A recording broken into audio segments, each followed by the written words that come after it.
In today's video, we're going to touch on what in the heck has happened to BGS over the last 12 to 24 months and talk about, how far they've fallen, some of the issues out of BGS with regards to their lack of communication and accountability. So let's get into this week's video. Now, the first thing I'll touch on is this card porn post from last week. It was posted about 7 days ago, and they talked about, how they were starting to get fed up with all these issues out of BGS. And to give you some context, I've caught out many things in terms of graders and their issues over the last 12 to 18 months since my channel started. And one thing that was the most consistent amongst all these issues was BGS name being called out. They seem to be, the most frequently, or they were the ones that was most frequently caught up in this kind of drama, right? And the drama being, cards in the incorrect slabs, cards being put upside down in the slabs, cards being put back to front in the slabs, labels being incorrect, fake cards being in those slabs, fake slabs, all this sort of stuff, right? And it seemed to be fairly consistent with BGS. And the biggest problem with this was the fact that they had extremely little communication. We live in a technology age where communication is everything. Getting information instantly is everything. Transparency is everything. It's never been more important in terms of the hobby or life in general, right? And what BGS have done or not done is brought this communication, brought this transparency to us as collectors. And Card Porn talk about that issue, right? They talk about how these things keep happening. And this is sort of flagged, by this Michael Jordan Raves Skybox Thunder card from 98.99. Now, what has happened is this card is so popular that it's been frauded and faked so many times. Yet what has happened consistently is that BGS have graded so many of them as grades and as authentic cards, when it's very obvious for experts out there like 90s Wax, as Card Porn call out, that these cards are so very clearly fake and they still put it in the slab. They don't know it. And Card Porn talk about how this market has sort of been ruined by the fact that BGS have graded, hundreds, if not thousands of these cards, which is pretty crazy. I think that's a number they quote somewhere. And what makes this matter even worse is that when Card Porn have done this sort of stuff in the past, they've reached out to the grader, flagged it, said, you know what, this card is fake, this slab is fake, you need to take it out of your pop report. Those graders typically do reply, or they'll go back to Card Porn and say, well, actually, no, we're comfortable this is authentic for this reason. So it alleviates the markets and the customers and the community's concerns because it shows that the grader has known what they've done. Whereas BGS literally don't say anything. And Card Porn talk about, and not just Card Porn, other places talk about how, BGS is sort of to fall away in terms of popularity amongst collectors. And what GemRate has shown, if you're not a fan of GemRate, if you don't follow GemRate, you need to go out and follow them because they do some really good insights like this where they talk about, the number of cards graded on a weekly and monthly basis by these grading companies. And you can very clearly see that Beckett is now overtaken by SGC as the fourth most used grader for submissions. They're at 72K, whereas the others are starting to, overleap them. CGC, or CCG, I should say, Certified Collectibles Group at SGC, have leapfrogged them. Basically, Beckett always used to be number 2. PSA is on their own level out of the top of Mount Everest, right? And what GemRate also talk about is some more numbers around to the detail and year-to-date recaps and things like that. So with that in mind, and all these issues that are happening out of BGS, it's really curious to see, what is actually going to happen and what it means for them long-term as a business. So what was interesting about this Card Porn post is that off the back of that, Beckett replied, and this is like the first thing they've done probably, in the last 24 months that is really, really good for collectors because they talk about, how they accept the mistakes they've made, how they need to do things a bit better, they need to communicate better, they understand that, things aren't working the way they are, which is really good to see. I can't find the actual response on the initial Card Porn post to show you, but there was also a response on this follow-up post from Card Porn where they basically responded again and said, well, actually, okay, we get that this thing is maybe fake.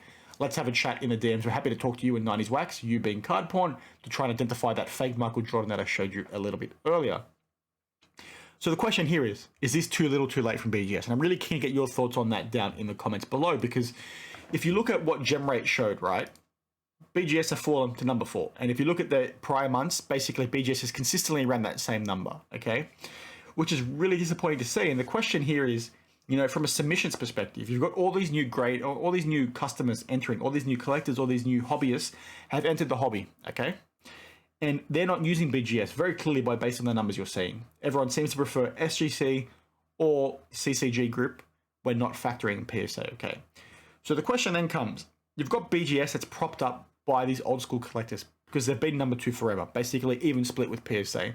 And the sales prices of cards will tell you that a BGS 9.5 is still a premium over those other companies, yet people getting cards graded are not using them. So the question is, these new people that have entered the hobby, are they going to value BGS long term? Yes, those prices of those cards being sold are still worth a premium in comparison to those other 2 companies, but is there going to be a switch, long term? Because we're seeing people not use them.